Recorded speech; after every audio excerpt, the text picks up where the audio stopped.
today's review, we're going to be reviewing the brand new 2022 PSE Carbon Levitate. If you guys like what you see today, make sure you like, comment, subscribe, and ring that bell for notifications.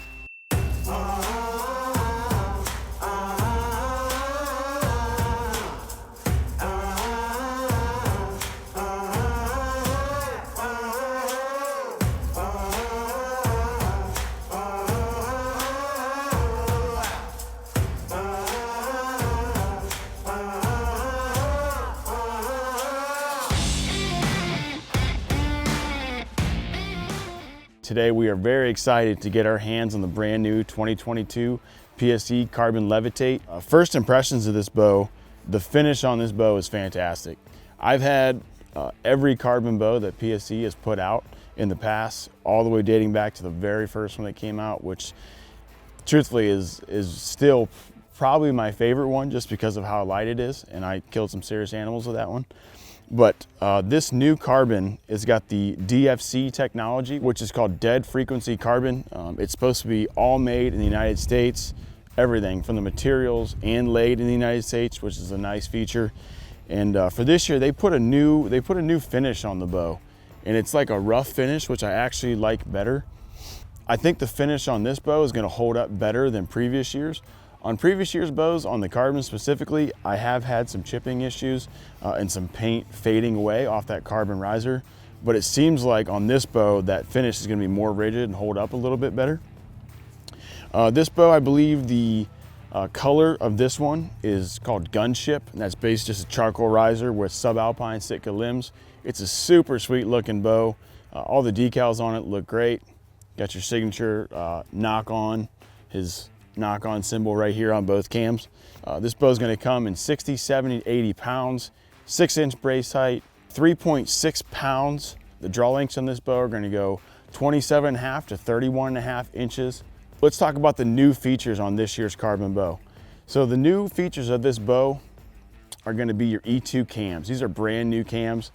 If you followed PSE at all, or you remember the full throttle, these cams remind me of the full throttle cams. I have owned a full throttle. In fact, I've owned almost every PSE that has come out in the last 10 years at some point. I've got a serious problem, but these cams kind of emulate those cams to me personally. The cams, and I'll just be upfront, are pretty aggressive. And it was not something that I was expecting because the Evolve cams are so smooth. But these cams, once you get used to them, are not bad, but at first they are stiff. At least that's the way I felt. And if you kind of look at the geometry of the actual cam itself, you'll notice that it's kind of flat on that one side. And by that, obviously when you get towards the valley and towards the back wall, they do dump into it pretty heavy. I'm shooting this bow right now at 29 inches, so shorter draw lengths, you might not feel that as much.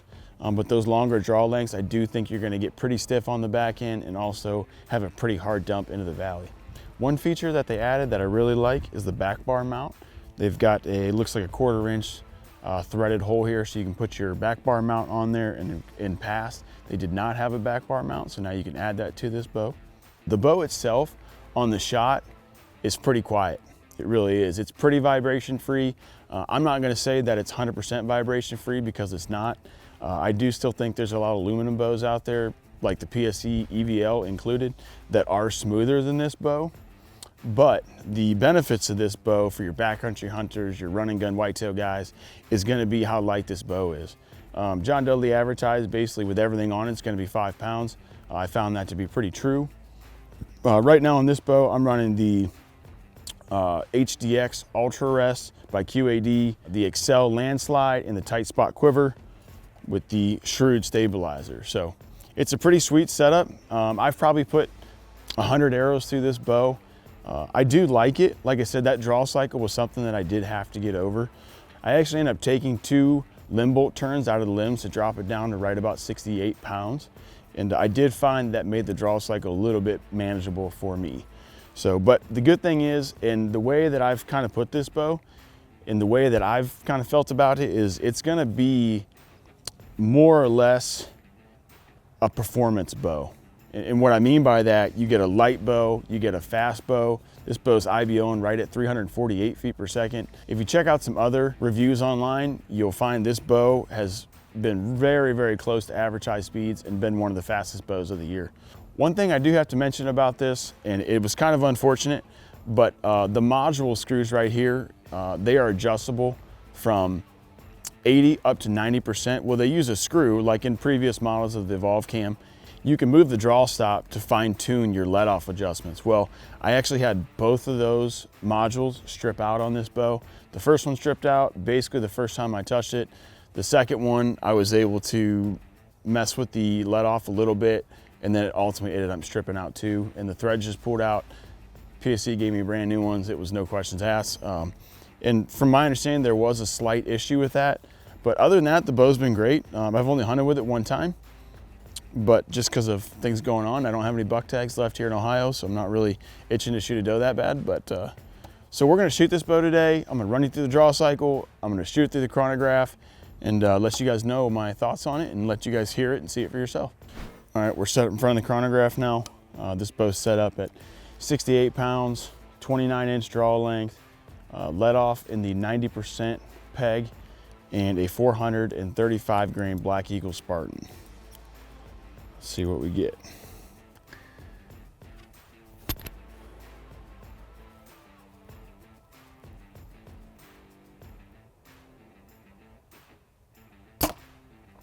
(301 feet per second).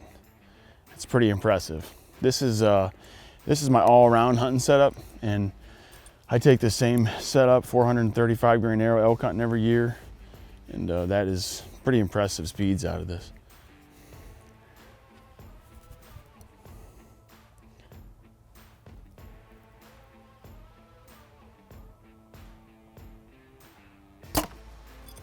$299. Do one final arrow.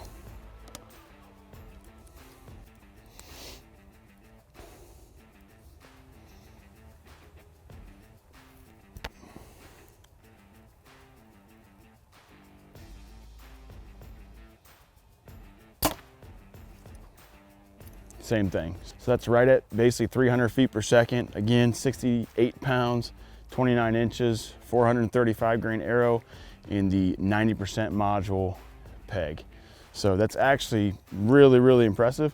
I don't know how that equates to, get to your IBO speed, which, I don't really care to shoot a 350 grain arrow at 29 inches, 70 pounds just to test it.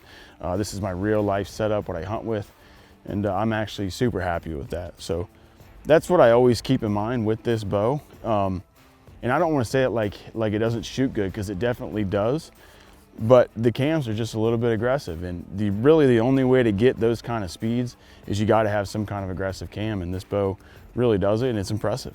So at first impressions, when you draw the bow back, it's pretty stiff, and then it dumps, and then boom, it dumps into the back wall. The bow holds solid at full draw.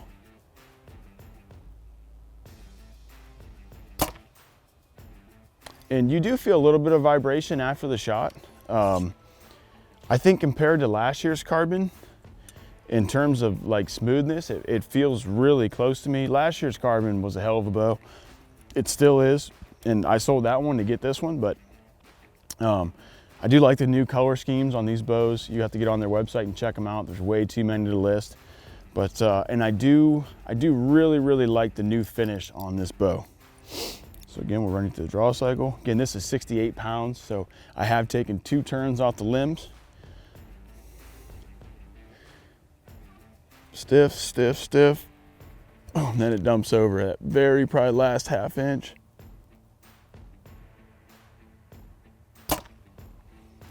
But the bow shoots good, it holds good. The bow's got really wide limb pockets. And I guess one of the new selling features of this bow is gonna be the new bearing system. I guess they're like a ramped up, very robust is the way they describe it, bearing system, which, I'm not sure exactly, how much I care about that. But nonetheless, it's just built beefier. And then the cable rod is all fixed position. Now, if you notice in the other bows, you can kind of adjust them. This one is fixed position, which I do like. And one thing I noticed on the EVL, is you really had to play with that cable rod to get it out of the way of your fletchings. And with this bow, I've got plenty of clearance, so it's no issue there. If you want performance out of bows right now and you want to shoot a heavier arrow and still maintain that performance and be able to shoot a mid to heavy range arrow like a 435 grain arrow at 300 feet per second, this bow is pretty impressive. And you're not going to find a lot of bows in the market right now that are able to achieve those kind of speeds.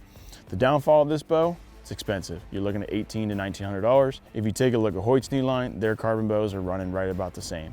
In that regard, if you guys like this video, make sure you hit that thumbs up, drop us a comment, and also ring that bell so you get notified when we put more videos out. Thanks for watching. I need to know everything, who and the what and the where, I need everything. Trust me, I hear what you're saying, but act like it's new what you're telling me. I'm curious, George, I hop in the Porsche, it's 5 and a horse, I'm ready for war, I'm coming for throats, to turn to a ghost, I need to know everything.